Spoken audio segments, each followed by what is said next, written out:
What is going on, my people? Hey, it's David Ledbetter here again with Better Led Consulting. We're an Amazon agency, full service, baby. And what we do is launch and scale companies on Amazon. But that's neither here nor there. What this purpose is and what this channel is about is helping the mere mortal become successful on Amazon. So let's say that you're, and in this video here, what we're gonna do is be able to talk about how do we know when we found a winner, which is just a winning product, is what I mean.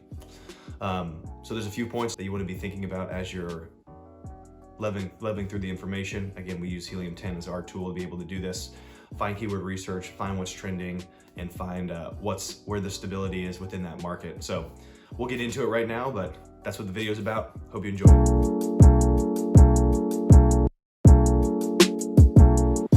All right, so number one, what the heck is a winning product, and what's the makeup of a winning product? When I say that, what I mean is, what is a product that I can profitably sell on Amazon, that will continue to sell on Amazon, or that I can build a brand around? Because what I'm trying to do ultimately is either create income for myself and my family, or I'm trying to create income for a business or build a brand that is ultimately sellable. So that's what I say when I think of winning product. What is that? Something I can actually sell profitably that is minimizing my downside risk. Whenever you're doing or making a decision about a business or something in your life that might have risk, your job is not to clear risk entirely, right? You've heard it said, the more risk, the more reward. Don't know if I actually believe that. I think most wealthy individuals will think, okay, how do I actually minimize my downside risk? Because there's gonna be risk in every decision that you ever make.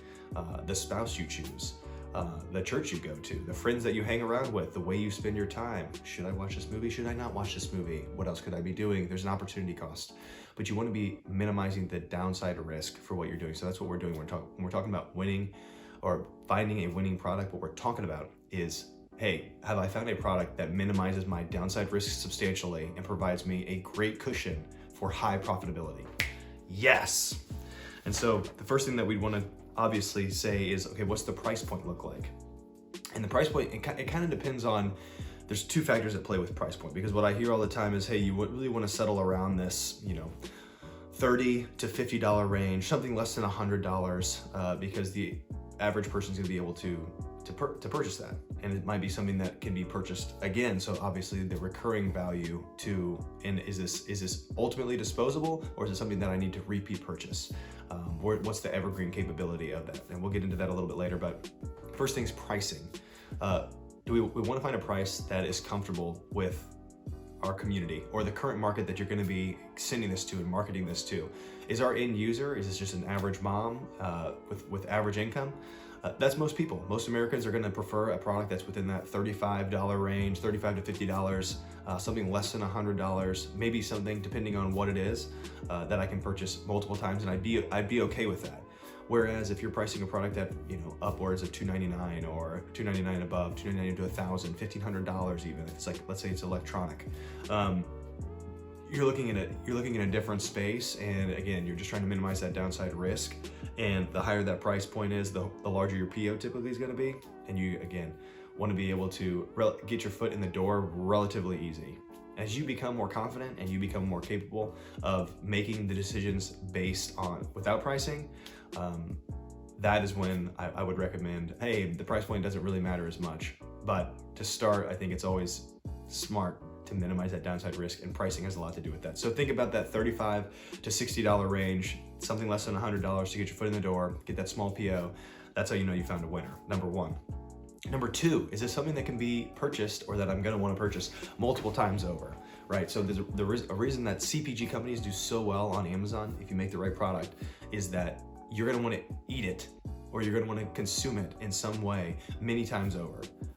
So you're building not only brand loyalty through the Amazon platform, but you can also do subscribe and save options. So and you don't have to be thinking about, is my product subscribe and save, is it compatible with the subscribe and save option? Is it something that people are gonna wanna repeat purchase all the time, whether that's on a monthly basis, a 3-month basis? But you wanna be thinking, would they be able to buy it again? Is it an evergreen product? Is it a product that I can always be selling and that will always be, not that your product's always going to be in style necessarily, but is your product going to be something that people want forever? So again, you want to be building products that people want to buy over and over and over again. And so that's how you know if it's not a seasonal product, which a lot of people get their foot in the door with seasonal products, but maybe it's a seasonal product that comes back every year, and that you know is something that can be and will be bought again in the same season. That could still be a winning product. So don't count it out if it's just for seasonality. But again, is it something that people will want to purchase time and time again? That's number 2. Number 3, do people actually like it? Is it something that is easy to share? Is it something that is, and this is more for the longevity, as you're thinking about the brand in not 1 year, but in 2 to 5 to 10 years down the road. And the longer that you can think about that timeline, or that you manage that timeline in your head, and you say, oh, I'm looking 10 years down the road, you're gonna be so much more successful because you're thinking with the end in mind. 7 Habits of Highly Effective People. No, I don't have a link for it, but highly recommend it. But thinking about that, is this something that is shareable? Am I gonna go tell a friend about this? Or am I willing to give a 5-star review because this product does something for me that's worth talking about? And if you can if you're creating a product that does that, that's another way that you know you have a winner, because people want to share things when they believe that is serving them in the way that they expected, number 1, or if it's doing a better job than what they expected, which is even better. Obviously, so many products and services promise that, and it's so hard to actually give that. So maybe a good way to think about it is, how do I get my foot in the door? To start, at least a product comes in, and then what's the one thing that I can do to put that over the edge? How best can this product serve its end user? So a lot of ways you can do that is through product inserts. Like if let's say you're selling something that's part of the kitchen. And what I mean by part of the kitchen is something that you use to create recipes with, whether that's a wooden spoon or a set of wooden spoons. If you're providing them, hey, here's a link to a newsletter with recipes that you can get every week. And let's say that you've really dialed down your target market, which is healthy eaters or even vegans. So these are specific wooden spoons that are based to vegans. Man, take this idea if you want. We're not doing it, but I'm just making this up off the cuff of my head. But you market that and you say, hey, every week we're going to send you a special recipe, and you just collaborate with either that's influencers, or you just collaborate with recipes, you just find them online, but you're curating specific content for that end user. Again, so that's how am I generating positive reviews? If you have the ability and scalability to do that with your product, it's a winner. Kind of just like on top of that, what's the review volume look like? How easy can I, again, get in the foot in the door, and then what's the brand ability in 5 to 10 years? So how many more products can I make that are built around this one product? Because maybe it is just 1 to 2 products that you want to sell on Amazon. That's fantastic. I would say do more research and figure out what those 2 products are. But if you want to build a brand, a great way to do it is, again, think with the end in mind and say, okay, if this one product give me entrance into this market, which I can then make these other products a part of that. So again, what's the brand ability, and is this something that people are going to want to talk about? If they are, can I provide them with the next service? And that's kind of like the next option, again, but all these build on one another, because basically, is there evergreen capability with this product? So that's my 3 or 4 things about, hey, how do I know whether or not my product is a winner? And then another way to determine whether just the competitiveness is to say,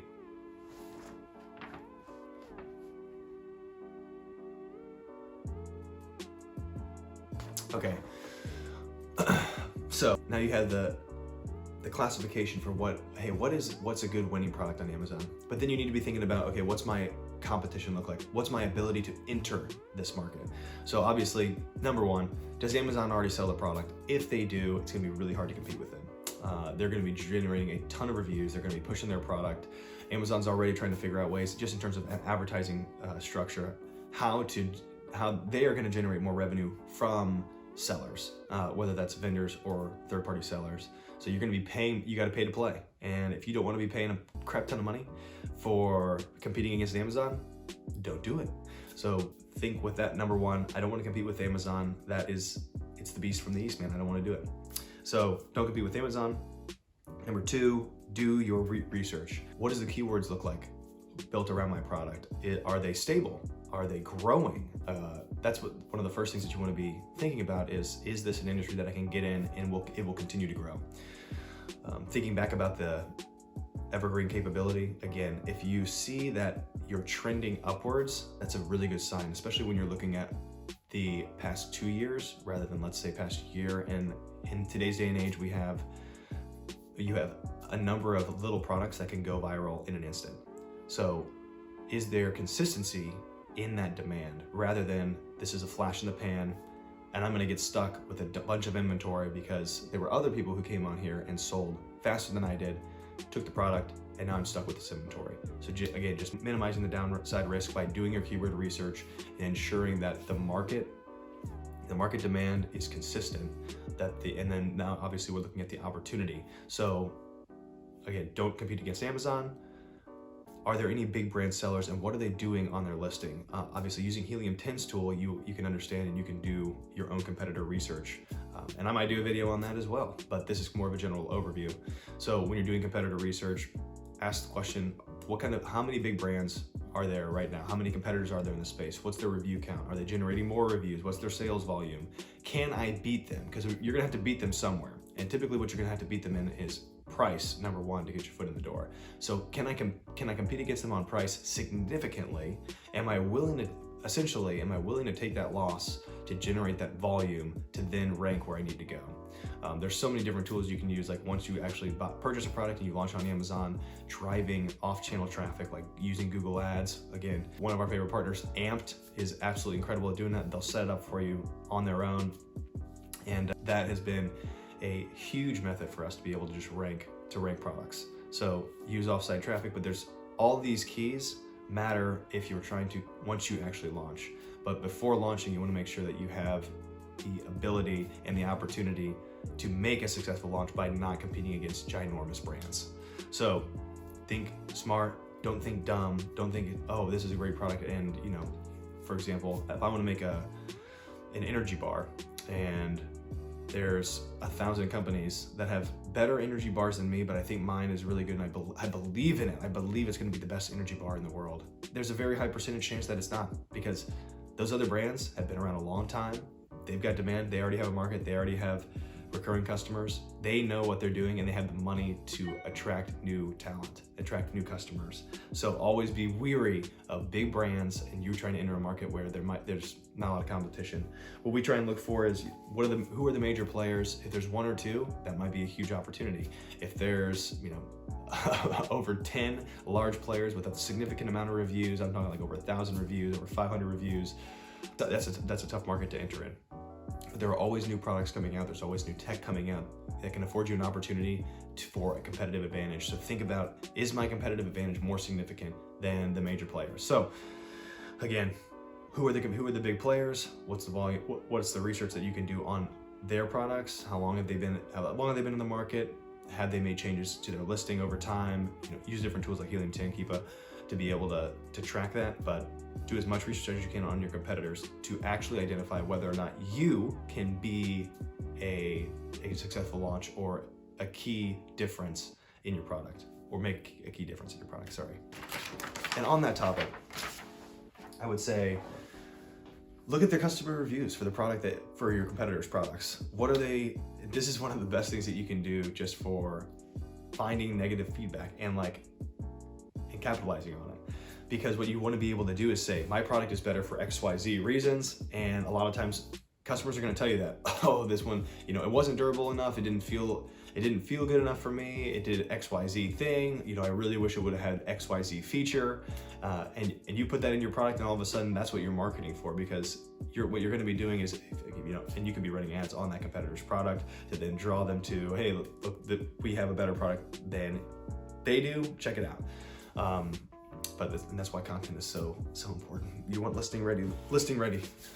Anyways, you want to make sure that when you're looking at negative reviews that you are either providing a solution to that negative review, or you're giving a new product entirely that does address the issue. So you can use negative reviews just to cement your product and cement your ideas.